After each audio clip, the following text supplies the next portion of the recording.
वेळेवर आणि दमदार पाऊस न झाल्याने शेतकरी चिंतेत असताना सोयाबीन बियाणांमध्ये खोट निघाल्याने बळीराजा दुहेरी संकटात सापडला आहे.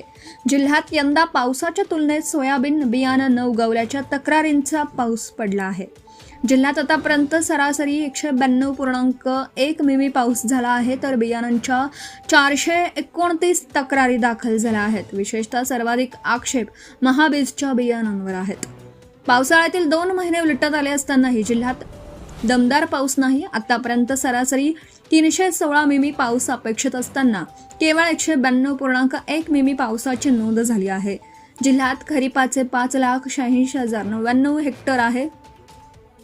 आगामी काळात जोरदार पर्जन्यमान होईल या आशेवर शेतकऱ्यांनी पेरणी योग्य पावसाच्या सरी झाल्यानंतर पेरणी सुरुवात केली. मात्र बियाणांमध्येच खोट असल्याने 429 शेतकऱ्यांच्या शेतातील सोयाबीन उगवले नाही. त्यामुळे हतबल शेतकऱ्यांनी कृषी विभागाकडे धाव घेऊन गारहाण मांडलं. 4,36,000 हेक्टरवर पेरण्या. जिल्ह्याचे आतापर्यंत खरीपाच्या 74.49% म्हणजे 4,36,571 हेक्टरवर पेरण्या झाल्या आहेत.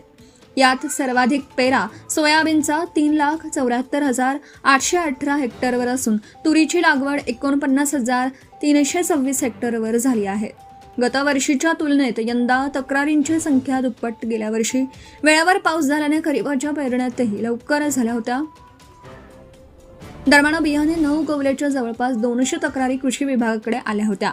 मात्र यंदा बियाणे न उगवल्याच्या तक्रारींची संख्या थेट दुपटीपेक्षा जास्त झाली आहे. तालुका कृषी अधिकारी, विद्यापीठाचे शास्त्रज्ञ, कंपनी प्रतिनिधी आणि गुणनियंत्रण अधिकारी यांच्या तालुकास्तरीय समितीने 412